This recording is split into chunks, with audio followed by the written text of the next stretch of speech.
E aí, minha gente, tudo bem? Como que vocês estão? Hoje nós vamos falar sobre um tema muito importante, talvez até um pouco polêmico. Tô brincando, talvez não seja polêmico, mas que durante um bom tempo nós entendemos errado e por isso nós não conseguimos corresponder a Deus da forma adequada diante disso. Obviamente você já leu no título e hoje nós vamos falar sobre louvor e adoração. Mas como assim, Clévia? Não são a mesma coisa? Não, não são. E apesar desses dois conceitos, em algum momento, eles se entrelaçarem, eles são conceitos completamente diferentes e nós precisamos ter conhecimento deles para que, como eu já falei, nós consigamos corresponder a Deus diante desses dois fatores. Um texto bem clássico para nós falarmos de adoração é João 4, no versículo 23, mais especificamente João 4, que é quando Jesus tem aquele encontro maravilhoso com a mulher samaritana. E Jesus disse, uma das coisas que ele disse que é muito interessante é o seguinte: no entanto, está chegando a hora, e de fato já chegou, em que os verdadeiros adoradores adorarão o Pai em espírito e em verdade. São estes os adoradores que o Pai procura. Bom, durante um bom tempo da nossa caminhada cristã, nós como igreja, nós entendemos errado e nós misturamos as duas coisas. Nós entendemos que adoração e louvor são a mesma coisa e fazem parte de um momento do culto em que nós louvamos, nós levantamos a mão e nós cantamos para Deus. Tá, isso pode ser considerado como uma parte pequena da adoração. Enfim, conforme o tempo foi passando, nós fomos ganhando mais conhecimento. E aí nós entendemos que, não, a adoração, ela é um estilo de vida e é eu prestar serviço ao Senhor e só. Mas tá, eu entendo que estilo de vida, ele é um conceito mais geral, algo mais amplo, porque nós podemos, por exemplo, ser veganos, e ser vegano é também um estilo de vida. Ser fitness também é um estilo de vida. Então, considerar a adoração simplesmente como estilo de vida, algo até mesmo passageiro, é muito vago. E nós precisamos descobrir o que a Escritura Sagrada nos ensina sobre adoração. Então é o seguinte, no Antigo Testamento, as palavras que são referidas à adoração, elas diz respeito a literalmente se prostrar, se curvar ou também a prestar um serviço. E aí no Novo Testamento, as palavras gregas que também estão relacionadas à adoração, elas também dizem respeito a isso, a se prostrar, a inclinar-se ou a prestar um serviço. Então a adoração, nós podemos ver que ela não está necessariamente ligada a músicas ou a um momento do culto em que nós oferecemos louvor ao Senhor. Pode estar relacionado, mas não é simplesmente isso. Então, nós vemos aqui, por exemplo, que a primeira vez que a palavra adoração aparece na Bíblia é em Gênesis, no capítulo 22, que é aquele momento ali incrível em que Deus pede para Abraão para que ele sacrifique o seu filho Isaque, o filho da promessa. E Abraão faz o quê? Ele vai. Ele é obediente. E nós vemos isso em Gênesis 22, 5. Olha só o que Abraão diz, viu? E disse Abraão a seus moços, a seus servos: ficai-vos aqui com o jumento, e eu e o moço iremos até ali. E havendo adorado, tornaremos a vós. Então, a primeira vez que nós vemos a adoração ser mencionada na Bíblia, ela não está ligada à música, ela está ligada a uma expressão de entrega sacrificial.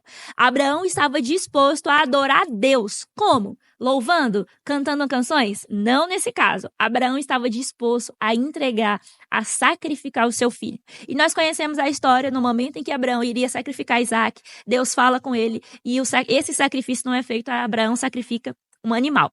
Então, a adoração, ela não é simplesmente uma música, a adoração é toda a nossa vida.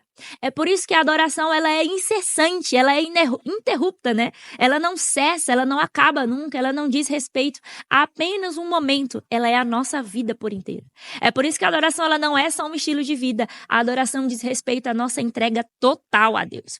Deus, ele não vai ficar competindo com outros amores, com outros deuses, não. Ele deseja ser o único. E nós precisamos colocar Deus como o único alvo da nossa adoração, da nossa entrega, do nosso sacrifício, da nossa vida. Então, a adoração, um conceito de adoração mais correto seria que é a resposta adequada à revelação de quem Deus é.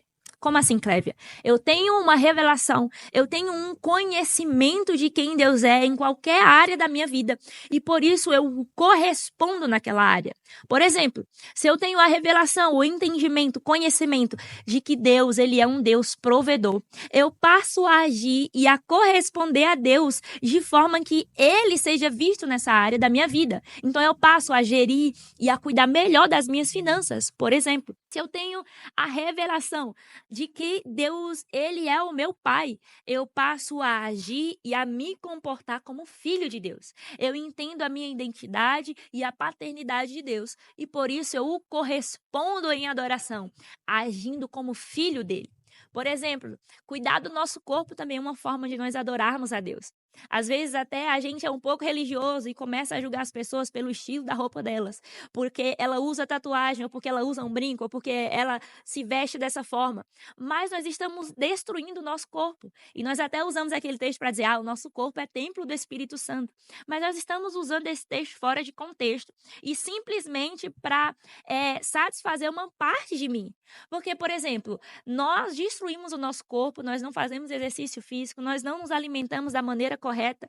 E se nós entendêssemos que cuidar do nosso corpo também é uma forma de adorarmos a Deus, nós com certeza iríamos viver melhor a adoração. Então, nós precisamos ter conhecimento dessas coisas. Nós precisamos entender que a adoração é uma resposta adequada à revelação de quem Deus é.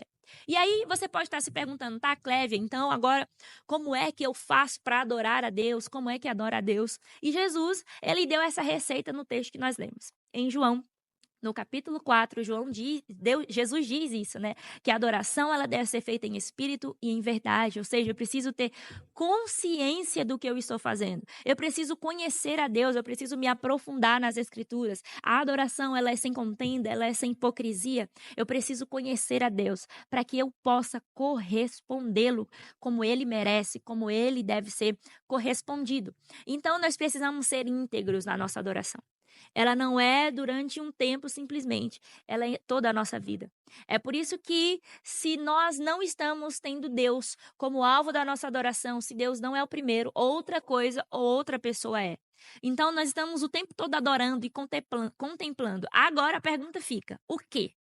Ou quem? Será que é Deus? Porque um aspecto muito interessante da adoração é que nós nos tornamos parecidos, semelhantes com aquilo que nós adoramos. E tem um texto que eu acho fantástico, nós lemos aqui, que é Salmo 115. Pega aí a sua Bíblia e vamos ler comigo. Salmo 115, a partir do versículo 2, nos diz o seguinte, ó. Porque diriam as nações, onde está o Deus deles? O nosso Deus está no céu e faz tudo como lhe agrada. Os ídolos das nações são prata e ouro, obras de mãos humanas. Têm boca, mas não falam. Têm olhos e não veem. Têm ouvidos e não ouvem. Têm nariz e não cheiram. Têm mãos e não apalpam. Têm pés e não andam. E som nenhum lhe sai da garganta. Tornam-se semelhantes a eles os que o fazem e todos os que nele confiam. Você entende como é pesado? Isso é adoração. É eu contemplar, eu girar a minha vida em torno de algo ou de alguém. E automaticamente nós vamos nos tornando parecidos com aquilo. Quanto mais eu gasto tempo conhecendo algo, quanto mais eu gasto tempo desfrutando de algo, contemplando algo ou alguém, eu me torno parecido com isso ou com esse alguém. Então, por isso que a adoração, ela vai muito além de uma música, ela vai muito além de um tempo do culto, ela vai muito além de um estilo de vida que nós decidimos adotar. A adoração é eu conhecer a verdade de quem Deus é e eu correspondê-lo dessa maneira. A adoração, ela é um conceito muito mais profundo. Nós conhecemos o que as escrituras dizem sobre isso.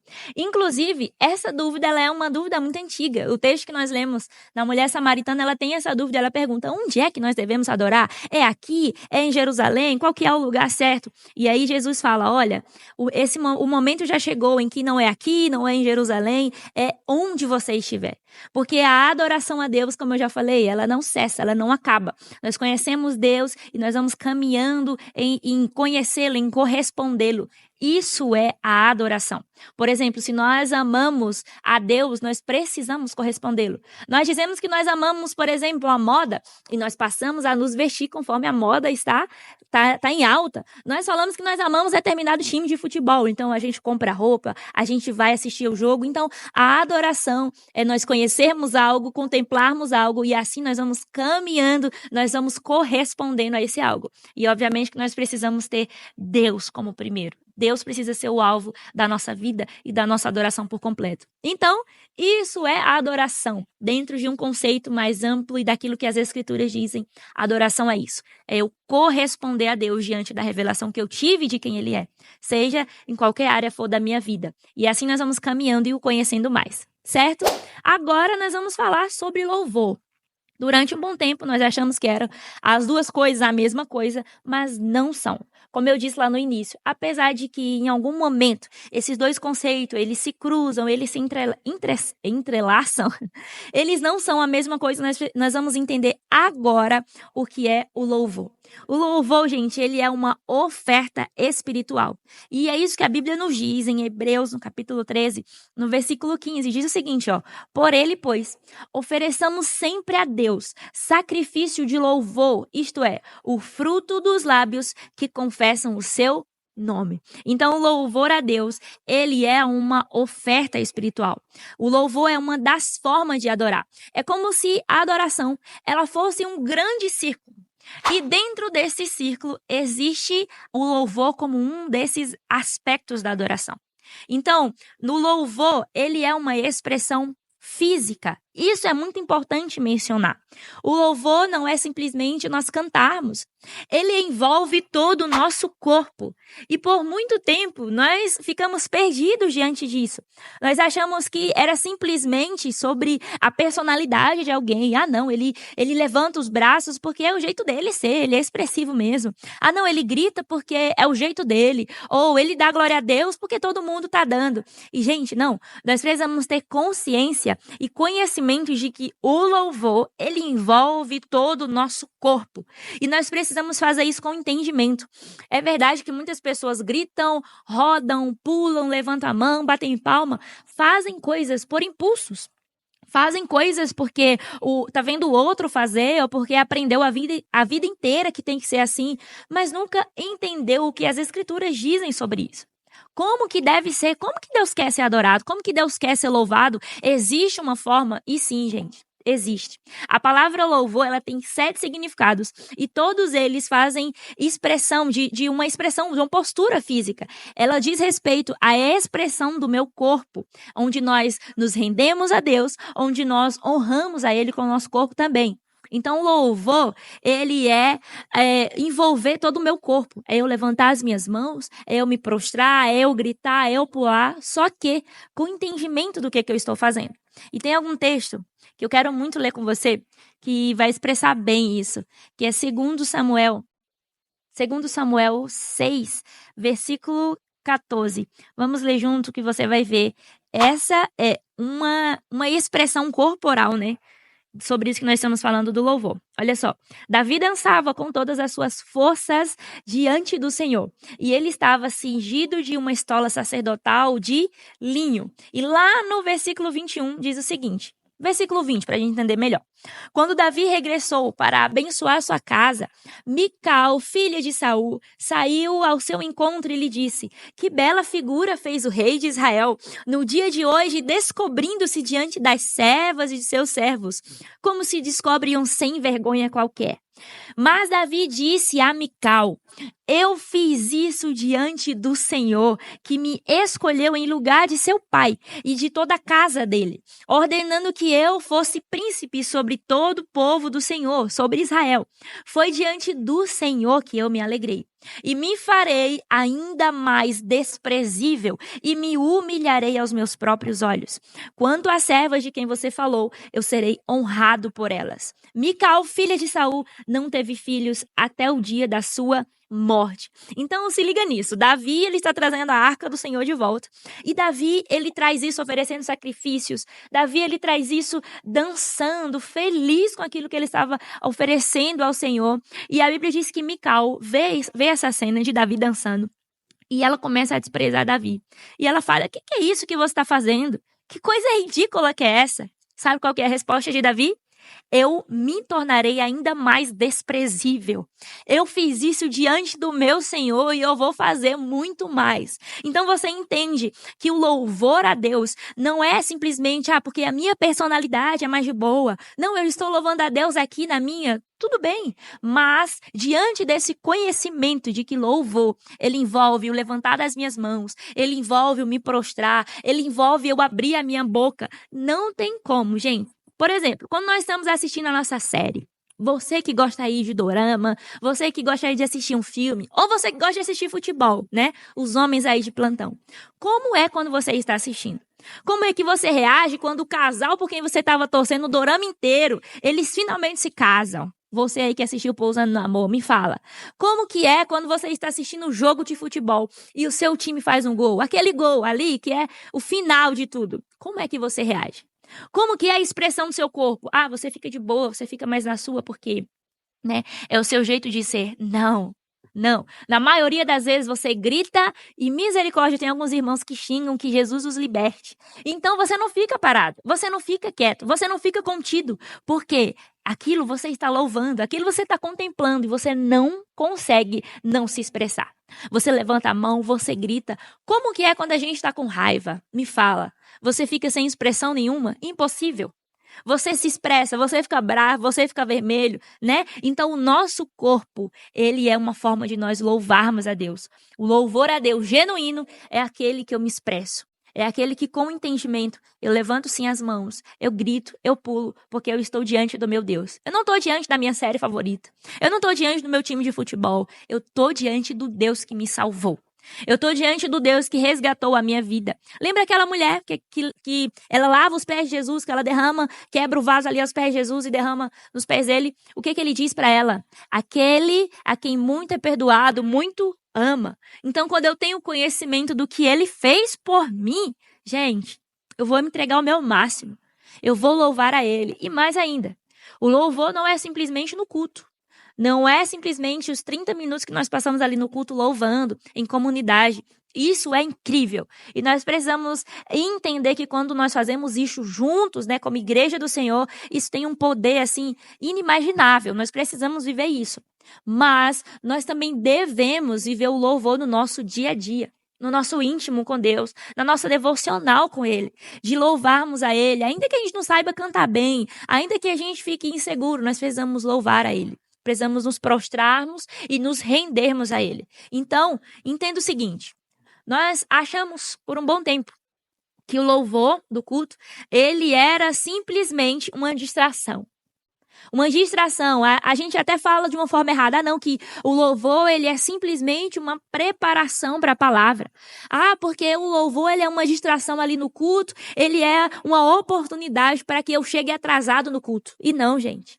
Inclusive, nós tivemos essa aula aqui na nossa igreja, na nossa escola bíblica, e eu até mencionei isso, que teve uma irmã que chegou para mim, e falou assim: olha, eu estava vindo para o culto, e eu vi que eu estava um pouco atrasada, já era 8 horas, e eu peguei os meus fones, coloquei no ouvido, coloquei um louvor e eu disse: eu vou louvar, porque nesse momento os meus irmãos também estão louvando lá na igreja. Então, quando ela me falou isso, eu só consegui pensar numa coisa. Ela entendeu.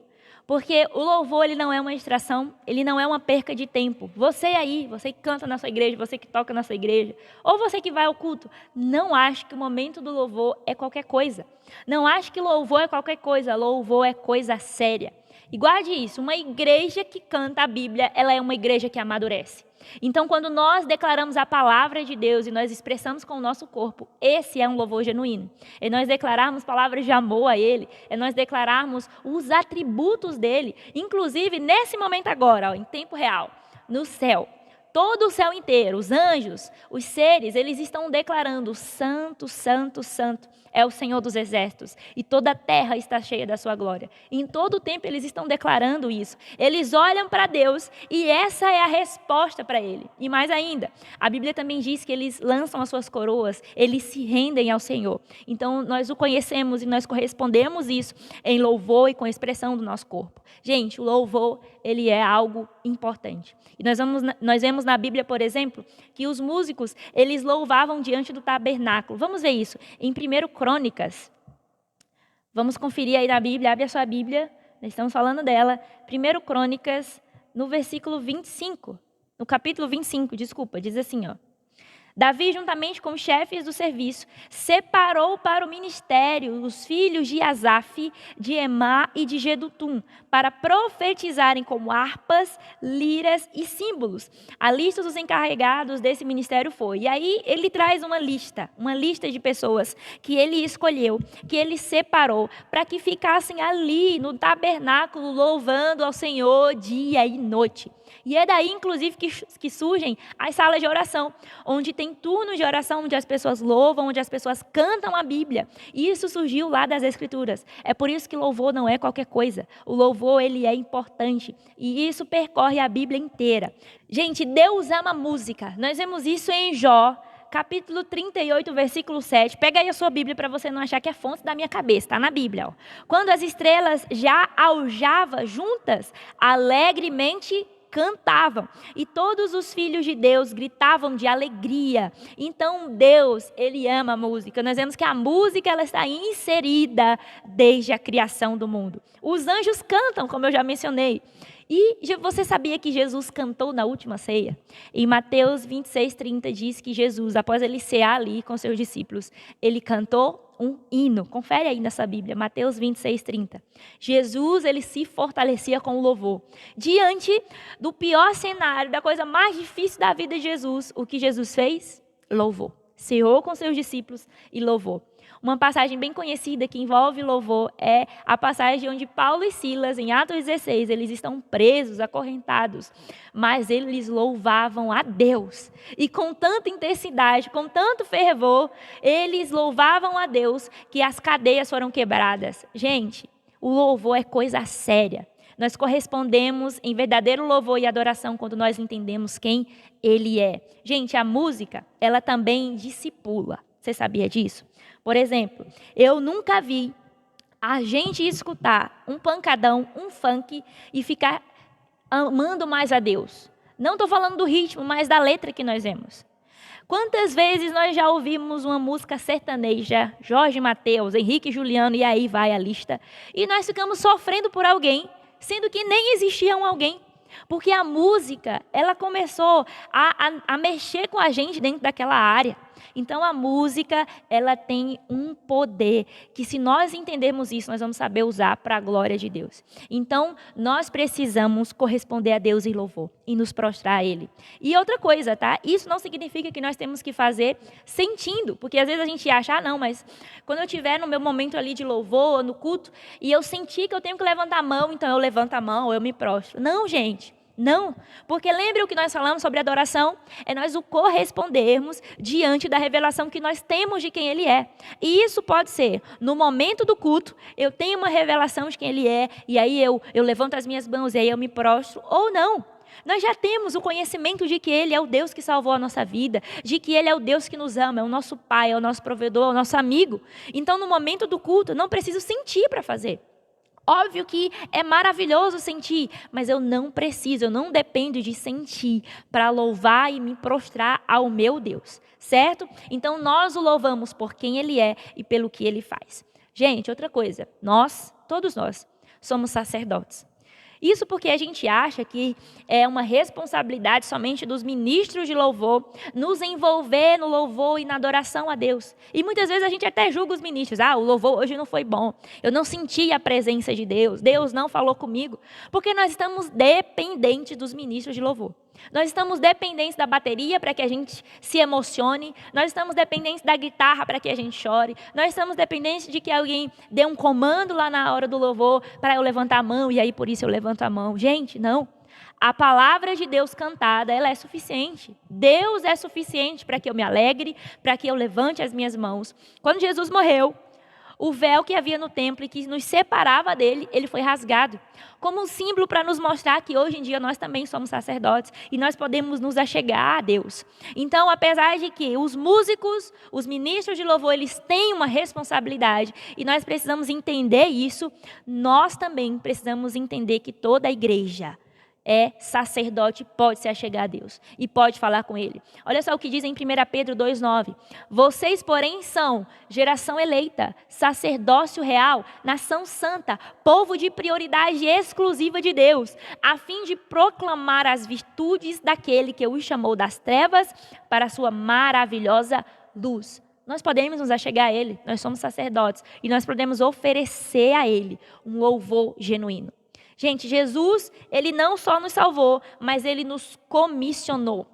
Louvor não é qualquer coisa. Nós que ministramos ao Senhor, nós não fazemos qualquer coisa. Não é uma distração para as pessoas. É coisa séria. É coisa séria. E cantar para Deus é um serviço. Eu quero ler com você. Apocalipse 14. Para você entender que cantar para Deus é um serviço. Inclusive o que nós vemos aqui, né, em Crônicas, quando Davi está reunindo ali as pessoas para que trabalhassem no tabernáculo, é justamente isso. Eles cantavam e ali era também o trabalho deles. Eles faziam isso com consciência de que também era o trabalho deles. Então cantar para Deus é um serviço. Inclusive, a palavra em inglês para culto é service. Por que será, né? Olha só, Apocalipse 14, diz assim: olhei e eis que o Cordeiro estava em pé sobre o monte Sião. Com ele estavam 144.000 que tinham escrito na testa o nome do Cordeiro e o nome de seu pai. Ouvi uma voz do céu como o som de muitas águas, como o som de um forte trovão.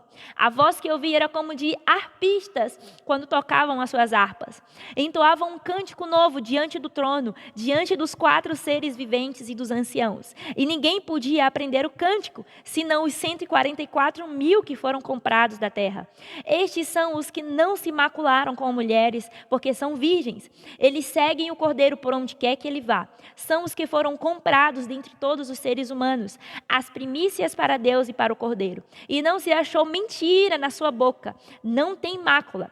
Eu vi outro anjo voando por meio do céu, e tendo o evangelho eterno para pregar aos que habitam na terra, e cada nação, tribo, língua e povo, dizendo com voz forte: temam a Deus e deem glória a Ele, pois é chegada a hora em que Ele vai julgar. E adorem aquele que fez o céu e a terra, o mar e as fontes das águas. Então nós vemos aqui que cantar para Deus é também um serviço. E os seres celestiais estão fazendo isso agora, nesse momento. Gente, eu escutei algo que eu achei fantástico, que música é um assunto do céu. E nós vemos que desde a criação, a música faz parte da criação. E também, no final de todas as coisas, a música também faz parte. E agora ela está fazendo parte do céu, certo? Então agora nós temos consciência de que música, louvor não é qualquer coisa. E nós precisamos corresponder com o nosso corpo, com a expressão física nossa, no levantar das mãos e no prostrar. Então nós vemos aqui, para a gente encerrar, que música ela ensina. Nós vemos isso em Lucas, onde nós temos ali o registro do Cântico de Maria, o Cântico de Zacarias. A carta de Paulo, por exemplo, Colossenses 1, muito provavelmente ela era um hino que a igreja primitiva cantava. Então Paulo ali começa cantando, escrevendo aquela canção para fortalecer os irmãos. Depois olha lá, Colossenses capítulo 1. Então nós precisamos corresponder a Deus com um louvor genuíno. Gente, a música, ela também é usada, por exemplo, em trabalhos psicológicos. Tem pessoas que têm problemas psicológicos e a música consegue acessar uma parte do cérebro que nenhuma outra coisa consegue acessar. A música é um assunto muito sério. Assim como, por exemplo, a música promíscua, ela também tem discipulado as pessoas. Tem levado as pessoas a fazerem coisas que vai em desacordo da palavra de Deus. Porque a música, ela tem um poder grande, gente, de influência. É por isso que nós precisamos considerar isso também um assunto sério. A música para Deus, ela importa porque ela dignifica, ela mostra quem Deus é. E tem música no céu o tempo todo, como eu já falei. E existe sempre um cântico novo quando nós olhamos para ele. Para a gente encerrar, eu quero ler com você Apocalipse, capítulo 5. Olha o que diz. Eu vi na mão direita daquele que estava sentado no trono um livro em forma de rolo, escrito por dentro e por fora, e selado com 7 selos. Eu vi também um anjo forte que proclamava com voz forte: quem é digno de quebrar os selos e abrir o livro? Ora, nem no céu e nem sobre a terra e nem debaixo da terra ninguém podia abrir o livro e nem mesmo olhar para ele. E eu chorava muito porque ninguém foi achado digno de abrir o livro e nem mesmo de olhar para ele. Então um dos anciãos me disse: Não chore. Eis que o leão da tribo de Judá, a raiz de Davi, venceu para quebrar os selos e abrir o livro. Então vi no meio do trono e dos 4 seres viventes, e entre os anciãos em pé, um cordeiro que parecia que tinha sido morto. Ele tinha 7 chifres, bem como 7 olhos, que são os 7 Espíritos de Deus enviados por toda a terra. O cordeiro foi e pegou o livro da mão direita daquele que estava sentado no trono. E quando ele pegou o livro, os 4 seres viventes e os 24 anciãos se prostraram diante do cordeiro, tendo cada um deles uma harpa e taças de ouro cheias de incenso, que são as orações dos santos, e cantavam um cântico novo, dizendo: digno és de pegar o livro e de quebrar os selos, porque foste morto, e com o teu sangue compraste para Deus os que procedem de toda tribo, língua, povo e nação. E para o nosso Deus os constituíste reino e sacerdotes, e eles reinarão sobre a terra. Eu vi e ouvi uma voz de muitos anjos ao redor do mundo, dos seres viventes e dos anciãos, cujo número eram milhões de milhões, milhares de milhares, proclamando com voz forte: digno é o cordeiro que foi morto de receber o poder, a riqueza, a sabedoria, a força, a honra, a glória e o louvor. Então ouvi que toda criatura que há no céu e sobre a terra, debaixo da terra e sobre o mar, e tudo o que neles há, estava dizendo: aquele que está sentado no trono e ao cordeiro, seja o louvor, a honra, a glória e o domínio para todo sempre. E os 4 seres viventes respondiam: amém. Também os anciãos se prostraram e adoraram. A adoração é muito mais profunda. O louvor é muito mais sério do que a gente imagina. Nós precisamos entregar a nossa vida a Deus e também o nosso corpo como uma expressão de devoção e amor verdadeiro para Ele. Guarde isso. Música não é qualquer coisa e a adoração é muito maior do que a gente imagina. Deus te abençoe. Tchau.